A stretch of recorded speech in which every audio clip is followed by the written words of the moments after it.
Good evening, ladies and gentlemen. How are you? How was your Shabbat? How was your weekend? Beautiful Sunday today. I'm sure you enjoyed the sunny outdoors, doing absolutely nothing. We're almost there. So each night I think about what it is that I can share with you inspirational, something I've read, something I heard, something I've seen, something you've shared with me.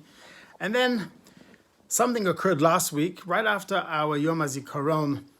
We had a very special service where primarily Israelis got on the Zoom, but some others as well, and just shared about their experiences living in Israel, service in the army, what they've sacrificed, Yom HaAtzmaut, how they celebrated it growing up, really special. So at the conclusion of the service, I reached out to a family. I'm going to mention their names because we know them, and speaking about their child, it's going to be giving it away anyway. Chaim and Judy Silberner Erder. Judy's maiden name is Silberner, Dr. Silberner from here in Livingston. Chaim was raised Erder in Israel.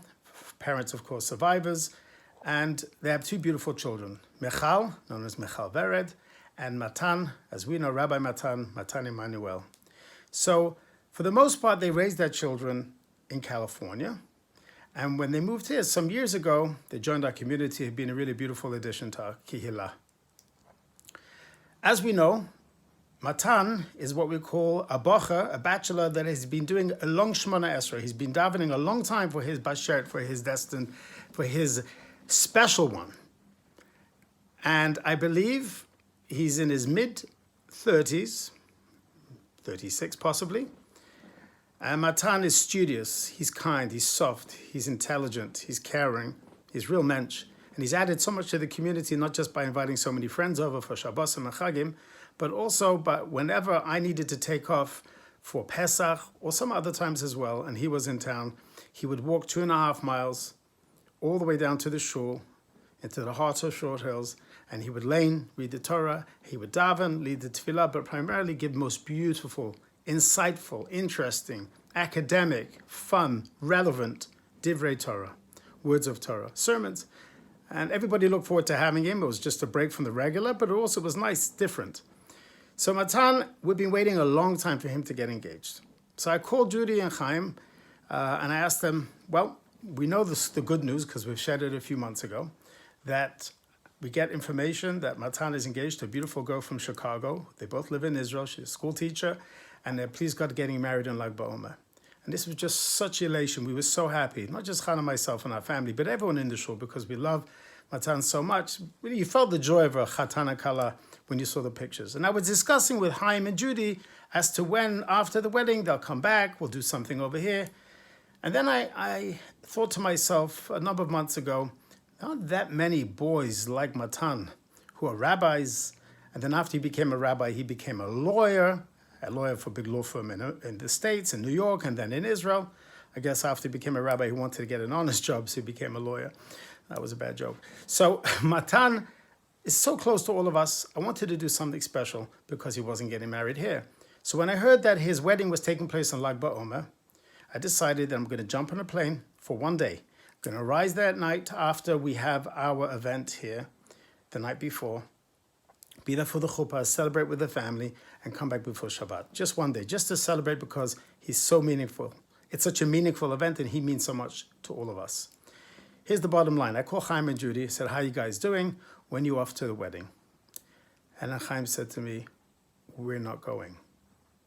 So I knew I heard correctly, but you're not going to your only son's wedding? The one that you've waited 36 years? The one that is taking place in your Israel? I knew he said he's not going. I heard those words, but it just hit me in a place like, wow. And I felt so, I guess the word is sad, but it's maybe the wrong word to use. So sad for them. This is what we live for, the greatest simchas in our lives, and we aren't able to travel.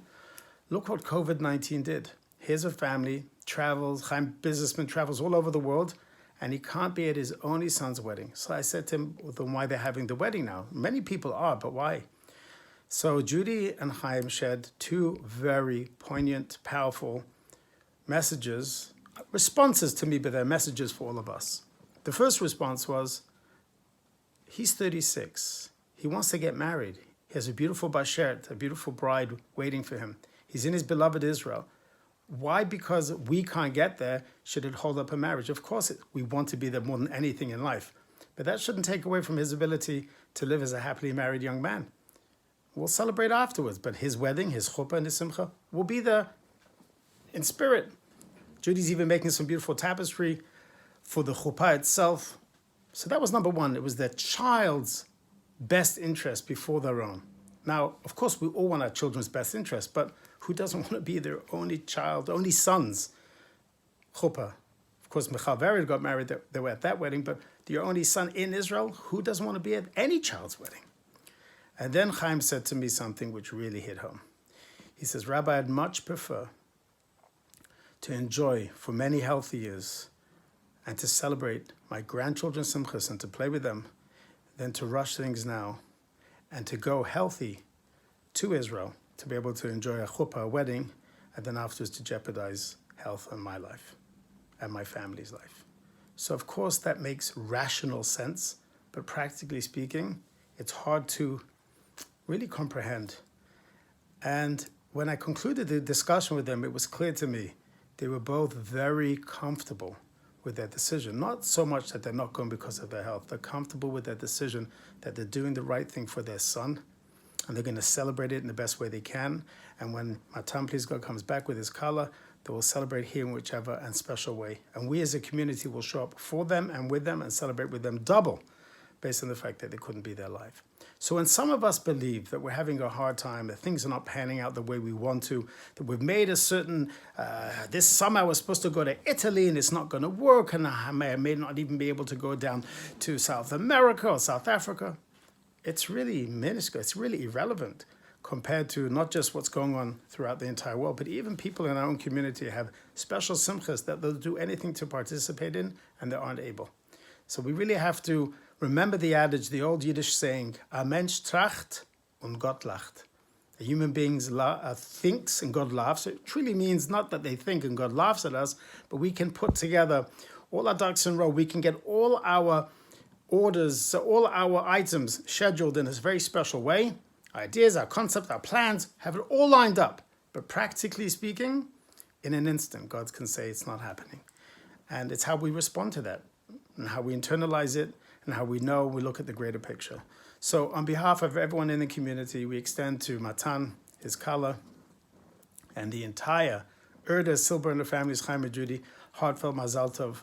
We will make a special l'chaim on that night, and we will gather together as a kehillah in our own homes, and we'll do our own little dance in our own homes to celebrate this great simcha that's taking place just outside Yerushalayim on Lag BaOmer, the special holy day.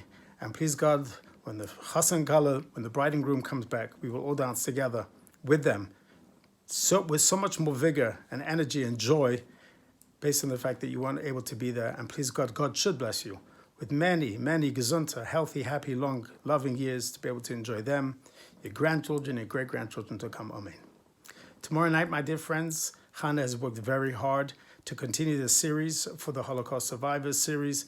And even though one of the pre-scheduled speakers will not be able to attend, or rather not be able to present, because she's not comfortable doing it on Zoom, but she will do Please God afterwards, Chana was able to find someone very special, somebody who has spoken to us in the past many years ago, created a cookbook, wasn't able to travel, but now that it's COVID and can only do it on Zoom, it works out for us and for her. So everything, a Mensch tracht und Gott lacht.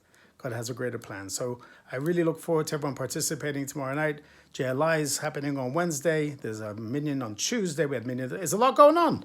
You know, our physical doors may be closed, but our spiritual doors are open, and I'm exhausted. I mean, I'm inspired.